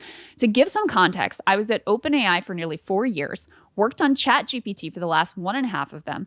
I initially didn't know much about copyright, fair use, etc., but became curious after seeing all the lawsuits filed against Gen AI companies. When I tried to understand the issue better, I eventually came to the conclusion that fair use seems like a pretty implausible defense of a lot of generative AI products for the basic reason that they can create substitutes that compete with the data they're trained on. I've written up the more detailed reasons for why I believe this in my post. Obviously, I'm not a lawyer, but I still feel like it's important for even non-lawyers to understand the law, both the letter of it and also why it's actually there in the first place. That being said, I don't want this to read as a critique of ChatGPT or OpenAI per se, because fair use and generative AI is a much broader issue than any one product or company. I highly encourage ML researchers to learn more about copyright. It is a really important topic and precedent that's often cited, like Google Books isn't actually as supportive as it might seem. Feel free to get in touch about this if you'd like to chat about fair use, ML, or copyright. And this is a central issue he's touching on here, Emily, because all of these large language learning models, all of them are trained on whatever data they can gobble up. And this is one of the critical components in how they learn and are able to, produce the products like ChatGPT and other products that we're all now able to use. And so we're talking books, we're talking transcripts of YouTube videos, we're talking literally anything they can get their hands on. And without that data, they're unable to train these LLMs and push them out into the world. So this is not a side issue. This is, alongside like having sufficient, electricity and having the computational power. These are the key ingredients for the development of AI. And, he was outspoken on it. And now his parents who, listen, these are grieving parents who I'm sure nobody wants to think that their son or daughter was so unhappy as to commit suicide and to end their own life. So, we always have to keep that in mind. But it's worth taking seriously this investigation simply because this is one of a, relatively small number of whistleblowers who we've seen who said, what is being done here is wrong, and I'm not going to be associated with it. It determines whether AI is built on a house of sand or like a really well-built foundation. AI can be a house of cards if their fair use argument is erupted. And whether that's legally or in the court of public opinion, generative AI LLMs will be a house of sand if they can't defend their fair use practices. So obviously what he was doing was very high stakes, and a notable point from his parents there, they say there was no note. And also they believe what they saw was a sign of struggle. So the police obviously ruled this, as you mentioned, Krystal, suicide, but if the parents are saying the police ruled it a suicide despite there being signs of a struggle, that's, I think, something that just in the investigation stage, people will be looking at very closely, and we will be looking at very closely if there are serious signs of struggle that still resulted in the investigation being concluded as a suicide. That's a hugely significant piece of information from the parents. Yeah, and I'd be remiss if I didn't note that there were 2 Boeing whistleblowers who were found dead and was also deemed suicide. And in one of those instances in particular, and, same thing, friends and family said, he seemed fine. No indication of depression, no indication of, anything that would lead directly to him taking his own life. Authorities deemed it a suicide. That's where things stand as of now. But this is one we'll definitely keep our eyes on. And just one more point about Balaji's last post. he was actively soliciting information. So that's just something to keep in mind. That last post where he's saying, "Get in touch with me. I want to hear your thoughts." That's a sort of active process of learning more, coming to different conclusions to undermine the sort of the foundation really of LLMs. So you can see where that would be of interest to people who have a lot of interest in those LLMs. Yeah, and just to tie this whole conversation, zooming out from this whistleblower back to what we were talking about with Elon and Trump and David Sachs and all these people, like the H-1B fight is a sideshow to the main event, which is AI development. The resources that are being thrown into this truly arms race, both between nation states and between corporations, to be, the furthest ahead in AI, to achieve what's called AGI, artificial general intelligence, to be the first to develop that. This is all going on. Some of it is, you can read about in the press, but there is not nearly enough media coverage, democratic debate, transparency about what the plans are for this technology, how it will be deployed in our lives, what that will look like, how it will upend the labor force. We're talking about, potentially greater than Industrial Revolution level change over a much shorter period of time. That's the real undercurrent of the political games that are being played right now and the political moves that are being made. Obviously, Elon Musk is a big player in that. Sam Altman of OpenAI, a big player in that. Noteworthy to me that after Trump wins, Sam comes in and is like, let me give $1 million to your inauguration, right? Yep. They have so much at stake here. Zuckerberg as well. Absolutely. Zuckerberg as well. All of the big tech players massively invested and betting on this AI future. And partly because, ChatGPT, it's fun and seems harmless and I use it and whatever. It's hard to wrap your head around the scale of potential, incredible disruption that we could be facing, and even darker scenarios that, are truly dystopian, that if I, lay them out right now, you're going to think I sound like a crazy person, but that AI researchers take very seriously as a possibility.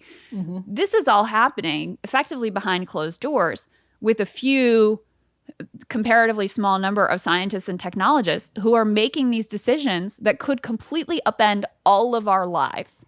And so, this incident with this whistleblower is just a tiny window into the stakes of this game and how much is happening and how consequential it could be. It truly is the biggest and most existential political question of our time.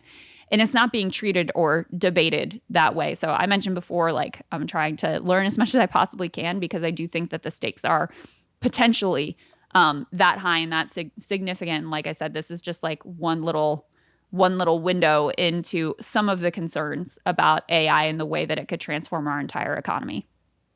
This story, even just the fate of Balaji himself, there's a lot more to be learned about that, given what we just saw from the parents, basically the commitment and the commitment to the idea that this is not what he would have done. Yeah. Much more to come.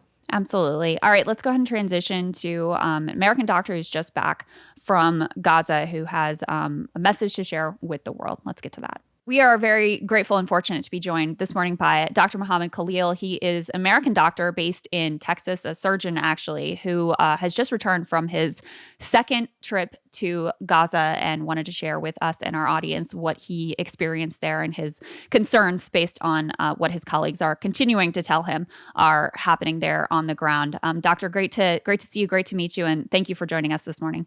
Thank you so much for having me.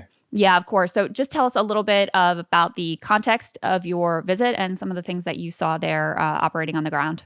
Yeah, so I went with a humanitarian group into Gaza. I'd actually been there the first time in April at European General Hospital.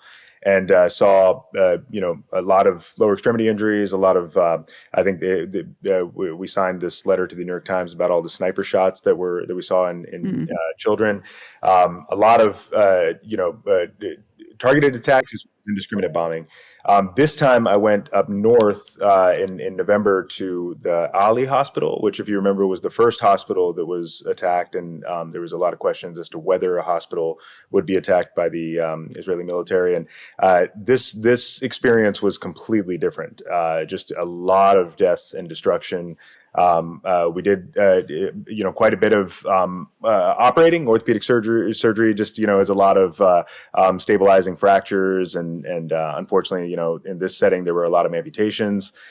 Just a ton of blast injuries up north, though. It's a very different type of warfare. You can't shake the feeling that the North is almost a testing ground for technological warfare. We saw a number of drones that were dropping bombs, and then off the back of those drones, they've got quadcopters that come down and shoot anything that's left moving. We had a number of children telling us that they would just have to lay there after an explosion so that they wouldn't move and get shot. I think there's a lot of a sense that this is, very much kind of utter destruction. What I would say is in April, we saw a genocide. In November, it just seemed like a full-on Holocaust. Everything is destroyed up north. There's really barely any buildings left that are standing.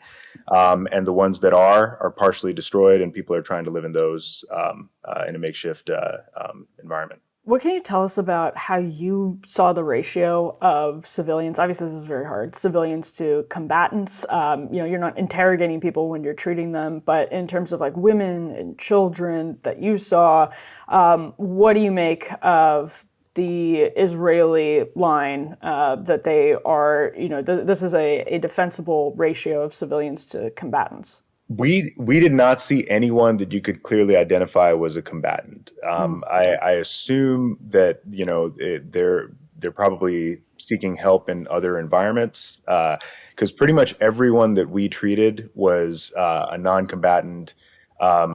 A number of them were actually family members of the medical providers in the hospital. I know one of the nurses that was working with us in the OR, his brother, his entire family, most of them were dead, but a few people survived, and we saw them in the ER. And this was in the middle of the night, and then the next morning, that nurse was back in the OR with us, just getting back to work. And it really is.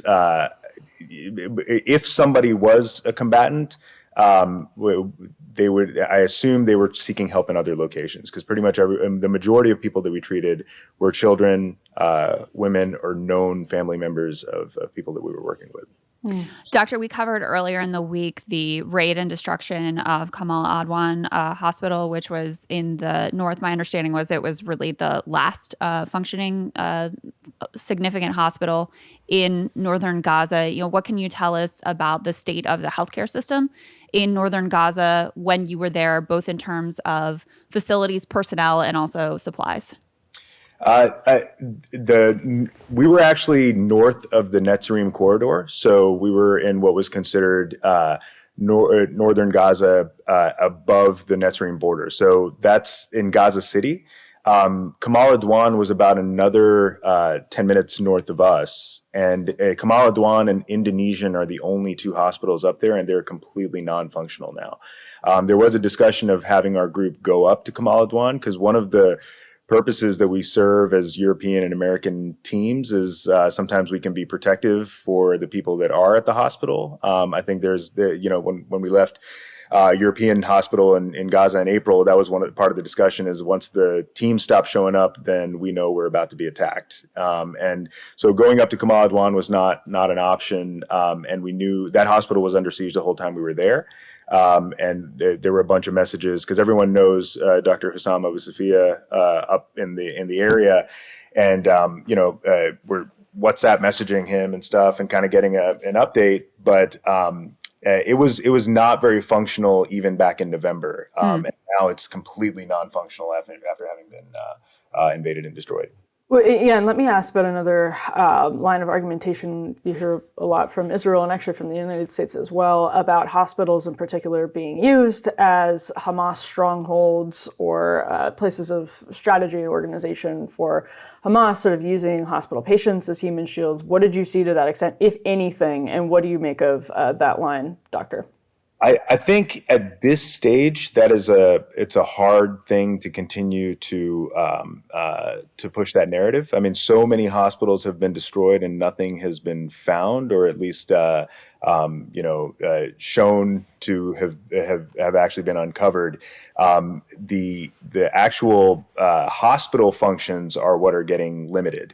I think the death tolls and the counts that we're hearing are horribly underwhelming. Every night that you're at the hospital, you see them bring the dead bodies to the area where they will wash them and then bury them. And it's on average, you're probably seeing 20 to 30 a night, and the death toll has kind of been stalled for many months now. The use of human shields, I think, is a very tenuous argument. A number of the nurses and doctors that we talked to were there actually at the Al-Shifa invasion. And during that siege, they were actually drinking Ringer's lactate and normal saline to get hydration. And there were a number of the providers that recounted stories of being told to undress, and then they would have to go room to room and basically search the hospital for the Israeli military with a drone and a dog following them.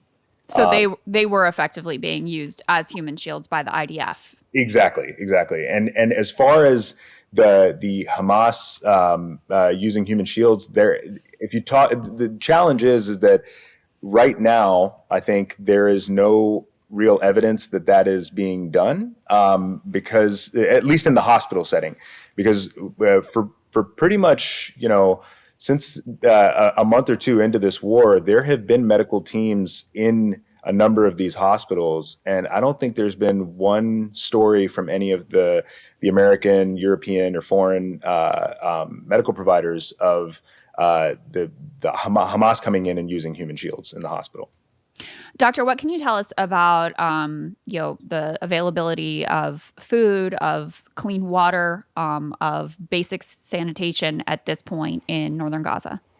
It's incredibly limited. I think from our standpoint, we go in to try to help and provide medical relief, but we really learn so much from the medical providers that are there already in Gaza. It is a masterclass in taking care of people with very limited resources. Right now, just equipment-wise, when we were up north, there's basically no external fixators like we were using in the south. They're reusing external fixator equipment that's taken off of other patients when they get fixed or when they pass away. There's no intramedullary nails like the nails that we put down the shaft of a bone to stabilize it.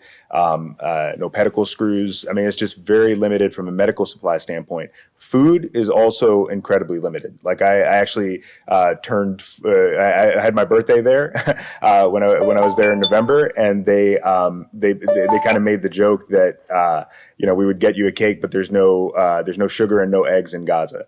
And there it's incredible what great lengths they go to try to provide you food when they have so little. So we would have pita bread, and one of the other visiting teams brought olive oil. And so we would have pita bread and olive oil in the mornings with the team. So many of the people have lost an incredible amount of weight. I actually, before I turned 40, I got on a health kick and lost a bunch of weight. And so I just shared my overweight photos from the past just to kind of, show them where I was. But every single person, we had like a kind of a humorous moment, like in between cases, where everybody was showing me their pictures when they were big and how skinny they are now. And it's just like, it was kind of an interesting way to kind of relate to the people there. But obviously my weight loss was intentional. And for a lot of these guys, it is not. And what was your experience with seeing what aid's able to get through, what medical assistance able to get through. Obviously, you're based in Texas and you were able to get over there, but I imagine they're very short-staffed when it comes to hospital physicians, doctors, medical care. In addition to then, you probably saw a lot of malnourishment and food shortages. So what was it like, sort of watching people try to get medical aid, even just yourself, and food into Gaza? Yeah, so the first time we went in April, it was actually we went through the Rafah border and we were able to bring in, I think we had like 90 suitcases full of not just equipment, but also emergency food packs, baby formula, feminine supplies. All those things were able to get in because when you go through the Rafah border, there was a Egyptian entry and an Israeli entry, and the medical teams could go through the Egyptian entry, so we were able to bring in a bunch of stuff. This time, you're going through Kerem Shalom, and you're not really able to bring in anything other than personal supplies. So it's limited to one suitcase and one carry-on, and so we really weren't able to bring as much. You're just kind of bringing in your own stuff. We did bring a lot of. One of the suitcases is full of emergency food supplies and like protein bars and stuff like that. So brought in a surplus so that we could hand some of that out. But there is an incredible limitation in resources. I think the other thing is the limitation in money being brought in. We talk about inflation at a astronomical level. Like, a gallon of gas is about $80, or a gallon of diesel, and it's remarkable how everything is in shekels or U.S. dollars. There's no discussion of any other form of currency. The first time I went, I brought some, Egyptian currency, and they were like, "Yeah, we can't use that here." It's just everything is incredibly inflated, and it's interesting when you go north. I think it's a sad marker of how much the population has thinned. The aid that does get in, there's, if you talk to the people on the ground, there's this suspicion that the aid that is being brought in is being given to businessmen and not necessarily people on the up and up, so that they can take the aid, mark it up, and try to sell it to people. And they feel that that's being conducted through contacts in the Israeli military. If you ask the individual people on the ground, the supply is actually better in the north because the demand has gone down, and south prices have skyrocketed. So it was a very interesting thing when we went into the south. We prayed behind one of the guys that runs the morgue was leading prayer, and so after his prayer, like he put up his hands and specifically made a prayer for the people in the north, because there's it's known that there's so much death and destruction there. But then when we went north and then we're coming back down south, they actually, a lot of people in the north wanted to give things to us to take to their family in the south, because they're going to die here, and this stuff needs to get to our family, and things are so expensive down south that they can't get anything. So the supply is actually lower in the south and demand is higher, so the prices are just skyrocketed. Doctor, what do people what hope are they holding on to? Because, at this point, like, just for me personally, I feel like there was a huge college protest movement in terms of the U.S. context. Like, that didn't move the needle. There was some hope that perhaps Biden and Harris could be pressured in some way. That obviously didn't move the needle. Now you have an incoming administration that, has long been very hostile, basically long done what, the Israelis have wanted them to do. So what do people want us to know, and what hope are they hanging on to at this point? It depends on who you ask. So, when we were meeting with one of the guys that does run the morgue, and he gets a lot of the, their bodies to prepare and then bury. He's a very upbeat guy and was joking around and very social. And one of our teammates asked him, give us a message of hope for the people out in the world. And he's like, what hope? There is no hope. We're all going to die. We just have to do our best while we're here. And it's very humbling to hear someone as upbeat as that saying something like that. But then, on the flip side, whenever the election results got announced, everyone's kind of joking in the OR and in the courtyard of the hospital. One of the nurses' daughters was killed, and so his other daughter and sons were playing by the because they bury everybody in the courtyard or right outside the hospital. It's just graves as far as you can see.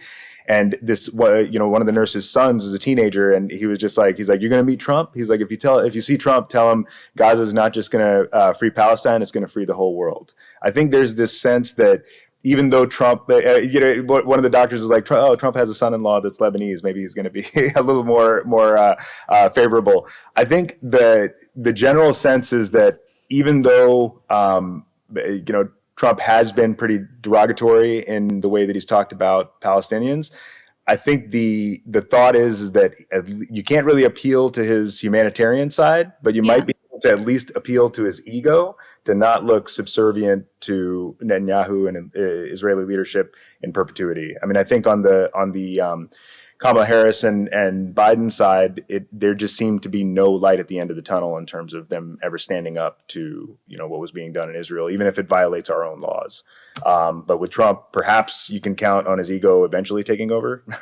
Dr. Khalil, thank you so much for spending some time with us. And thank you so much again for the work that you do, which to me is unimaginable, your level of personal courage and ethics and morality to go and put yourself in such a difficult and dangerous situation. So we're really grateful. Is there anything else you want to share, or anywhere you want people to go to follow what's happening on the ground? Yeah, no, I think I appreciate you saying that. I mean, when there's I've never felt the feeling of survivor's guilt before, but this is something that you get you really hits home when you're leaving Gaza, and I think as much as we as much as it may take kind of putting your fears to the side to go there, you're just humbled by how brave the people that are there actually are. Like, I mean, they literally tell you, they won't even tell you the number of family members that they've lost unless you ask them. And then they take it so well, and then continue to work to help people even without pay, like in the hospital. And it's unimaginable. It's truly unimaginable. And I think anything that all I can tell people is, if the money and donations, if you can find organizations like, World Central Kitchen, Rama, keep donating. But the biggest thing is, I think, speaking up. Like, I don't know how long this can continue to happen, but at some point it's got to stop. And I think a lot of the attention on this has been diverted now after a year of this going on. It's kind of hard to keep focused on it. But I would say just, anyone who's got an interest, please just keep educating people. Doctor, thank you so much. And Happy New Year to you as well. Yeah, thank you guys. All right, everyone. Once again, Happy New Year to you. Here we go, 2025, ready or not. And Emily, thank you so much for hosting with me today. Monday, Sagar will not be back, but Emily is a little busy that day. So I'm going to book a bunch of really interesting guests. We're going to do a show. I'll be back in the studio for that. And then Sagar will return. We'll get back to the regular scheduled programming. But always a pleasure, Emily. We always talk too much, though. I know, we always do. You can always, it's so stereotypical. Although sometimes the bro shows go long. That's true. Not quite this long. That is true. That is true. All right, guys. Thank you so much for watching. Enjoy your weekend. I'll see you back here next week.